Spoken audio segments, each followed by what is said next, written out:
بسم اللہ الرحمن الرحیم۔ السلام علیکم دوستو۔ سلطنت عثمانیہ کے بارے میں 10 حیران کن حقائق۔ سلطنت عثمانیہ انسانی تاریخ کی سب سے مشہور حکومتی طبقات میں سے ایک ہے۔ عثمانی دور تقریباً 600 سال تک جاری رہا اور یہ 20ویں صدی میں ختم ہوا۔ یہاں کچھ دلچسپ حقائق ہیں جو آپ کو اس طاقتور سلطنت کے بارے میں آگاہ کریں گے۔ نمبر 1، سلطنت عثمانیہ کب شروع ہوئی؟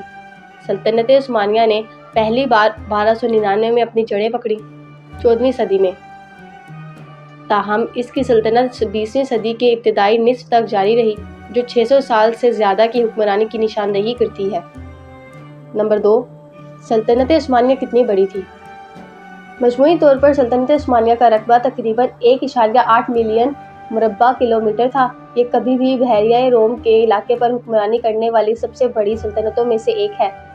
اس نے مختلف علاقوں کا احاطہ کیا، جیسے مشرق وسطی اناطولیہ، شمالی افریقہ کا ایک حصہ اور جنوب مشرقی یورپ کا ایک حصہ۔ نمبر 3، نام میں کیا ہے؟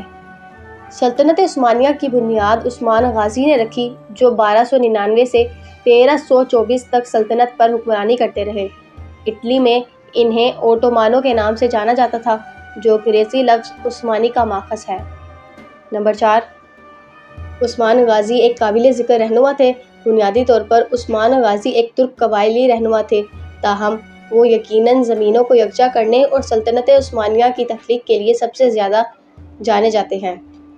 نمبر 5، عثمانیوں نے جدید ترکی کی تعمیر میں اہم کردار ادا کیا۔ جدید ترکی کا علاقہ 1923 میں پہلی عالمی جنگ کے بعد قائم ہوا۔ یہ عثمانی سلطنت کی زمینوں کے احاطوں کے ذریعے قبضے کے بعد بنایا گیا۔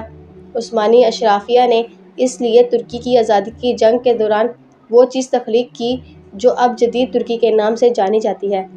24 جولائی 1923 کو ترکی باضابطہ طور پر جمہوریہ بن گئی۔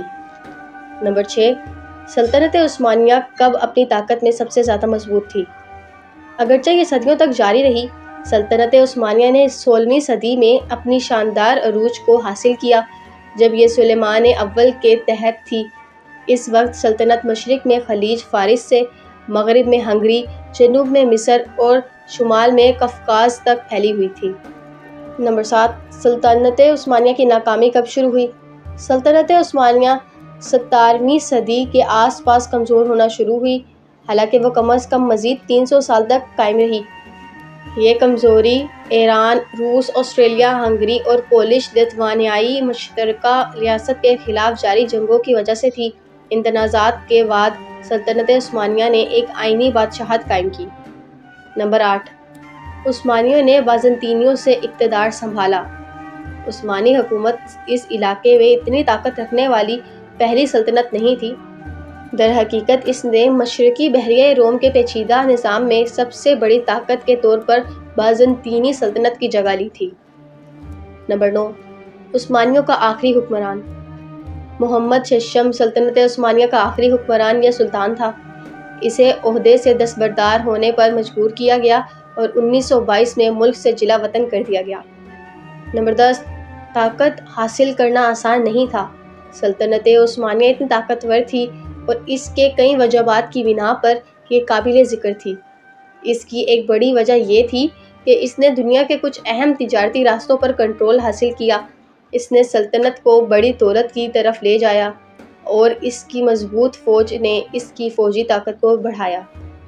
سلطنت عثمانیہ ثقافتوں، زبانوں اور مذاہب کا ایک مرکب تھی، جس میں ترک، عرب، یونانی، ارمینی اور کرد جیسے مختلف نسلی گروہ شامل تھے، اور یہ تنوع فن تعمیر اور موسیقی پر گہرے اثرات مرتب کرتا تھا۔ اس کے علاوہ عثمانیوں کا ایک ترقی یافتہ قانونی نظام تھا، جو اسلامی قانون، شریعت اور روایتی قوانین کو ملا کر بنایا گیا تھا، جہاں سلطان اعلیٰ اختیار سمجھا جاتا تھا اور مقامی جج، قاضی، مذہبی اور شہری قوانین کی بنیاد پر انصاف فراہم کرتے تھے۔